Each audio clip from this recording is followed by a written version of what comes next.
Pokemon GO's Adventure Week is around the corner. We have a brand new Pokemon GO debut. We even have a shiny boost to a certain Pokemon that we can finally go after. We're gonna look at the bonuses to see how you guys can really maximize these, but right at the end, we're gonna discuss our top targets. There are some boss Pokemon in here. This is Adventure Week with Go With Us.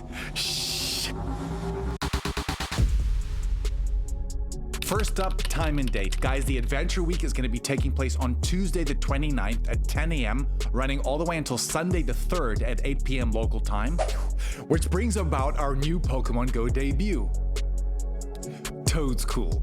Not Tentacool. Toedscool is a ground and grass type Pokemon originally coming from the Paldea region in Generation 9. Toedscool can evolve into Toedscruel using 50 candy, and no, I know it looks very similar to Tentacruel, but how good is Toedscruel and will it be good in Pokemon GO? Let's have a look at its base stats. It has a max CP of 2738, which is okay, an attack value of 166, which is below average, a defense of 209, which is about average, and a stamina of 190, which is a little bit disappointing. The fast attacks it has access to is going to be Mud Shot and Mud Slap, and the charge moves are going to be Wrap, Seed Bomb, Acid Spray, and Earth Power. On to the bonuses now. Guys, it's going to be double XP for every single Pokemon we catch, along with the fact that incense activated during this event will last for 2 hours as opposed to 1, but remember that does not include the daily incense. Spawning in the wild, we have certain Pokemon linking to specific habitats. So for the city habitat, we're going to have Snubbull, Trubbish, Elgium, Sizzlipede,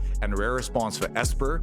And forest or grassland areas, we're going to see Squavette, Fido, Smoliv, Tadbulb, and a rare respawn for Toedscruel. There's our debut. In mountain areas, we're going to see Hippopotas, Drillbur, Rufflet, as well as a rare spawn for Gligar. And around beaches or water habitats, we're going to get Inkay, Marini, Dupiter, Sandygast, and finally our shiny debut, which is going to be Wiglett. A free timed research is going to be available to all trainers, and the main rewards there are going to be 1 incense, 4 rare candy, as well as some encounters with event-themed Pokemon. And speaking of research, if trainers want to upgrade their Adventure Week experience for a total cost of $2, you're going to have access to an event-themed timed research, and the main rewards there are going to be 3 additional lucky eggs, 4 rare candies, and encounters with Beldum, Sandygast, Fido, and more. On to our top tips, starting off with number 1.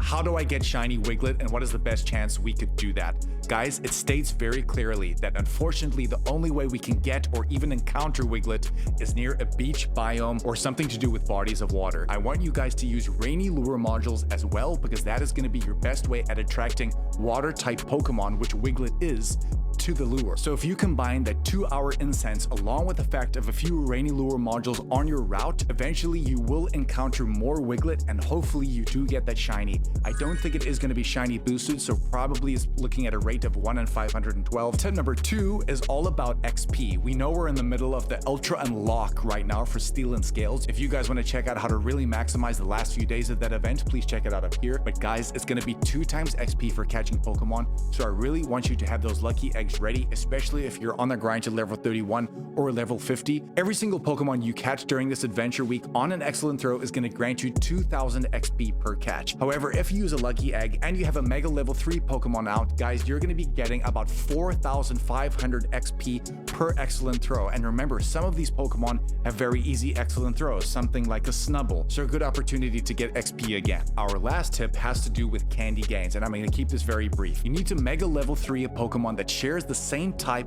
as it does with something in the wild that you maybe want to go after, and I want to highlight Sizzlipede. Guys, Sizzlipede has not been in the wild hardly at all, so it's very difficult to get candy for, but we know that GMAX Centiskorch will be coming to the game soon. I strongly recommend, if you're in a city area and you've got those incenses running and you do have a mega level 3 fire type Pokemon, this is a great opportunity to try and get as much candies as you can for Sizzlipede, as well as XL candies, because when the GMAX Centiskorch comes out, you will have all those resources to fully power up the Pokemon, so keep that in mind for candy gains. We have some incredible Pokemon spawning during this Adventure Week, but which one should you go after? Whether it be for PvP or raid attackers, there are some brilliant options here for you. So let's start with PvP. Kicking off with Fido, which of course goes into Dogspine. Dogspine right now in the Great League is currently ranked 122nd, and in the Ultra League, it's a little bit behind at 146th spot with that XL candy. A very underrated Pokemon in my opinion, but because of that fairy type, it managed to resist a lot and attack quite a few things in the meta. Next up in the grasslands area, we have Tadbulb going into Bellybolt. Let me just say right now, Bellybolt in the Go Battle League is an incredible Pokemon.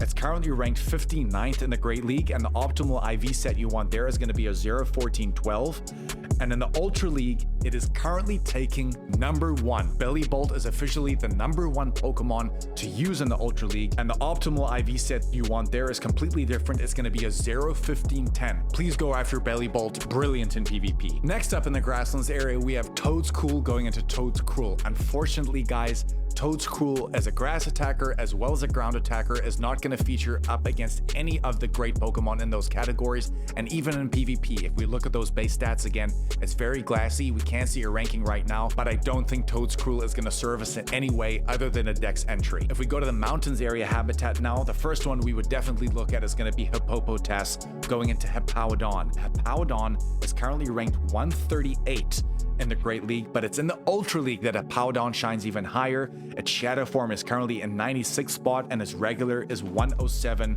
Very solid Pokemon to go after. Next up in the mountain area is going to be Gligar going into Gliscor. But let's start off with Gligar. Guys, Gligar right now, this season as well as last season, is an immense Pokemon to use in the Great League. It's currently taking the 5th spot, and the best IV set you want there is going to be a 0-15-12. Then in the Beaches of Water category in PvP, Inkay going into Malamar in the Great League right now, an outstanding Pokemon to use this season and last as well. It has a current ranking of 43, at Shadow is 1 behind in 44. The optimal IV set you want there is going to be a 0-15-9, and in the Ultra League it's ranked even better. Its Shadow is sitting at rank 20.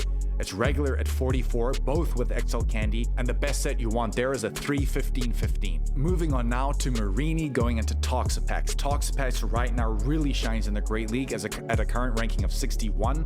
Best set you want there is going to be a 0-15-15, and we would even look at Dupiter going into Araquanid. This Pokemon at one point I believe was in the top 10. It's currently ranked 54th, and the best stats you want there is going to be a 0-10-15. What are some raid attacking targets? First in the city, we would definitely look at Snubbull going into Granbull. Granbull right now in its shadow form is currently ranked 15th as a fairy attacker, so if you have a Shadow Granbull, could be a good opportunity to get candies for you, but the regular is currently ranked 27th, so a very good budget type attacker. Next up in the mountain areas is going to be Drillbur going into Excadrill. Excadrill as a budget type ground attacker as well as a steel type attacker. It's currently ranked 13th in the ground type category with Scorching Sands, and its shadow form actually breaks into the top 10. We would definitely look at Rufflet for Braviary. If you're looking for a good flying type attacker, Braviary is currently ranked 18th in the flying type category, a really good one to get on the budget side. And a special mention for Wiglett going into Wugtrio, which unfortunately is not good at anything in the game other than it being a great shiny. That is Adventure Week with Go With Us. Smash that like and subscribe button. We packed everything you would really need to know in this video. If you guys want to see everything that's going on this week in Pokemon Go, check it out on my left screen right now. Appreciate you being here. Go with us. Smash that like and subscribe button if I haven't said that already, and we'll catch you in the next one, baby. Shh.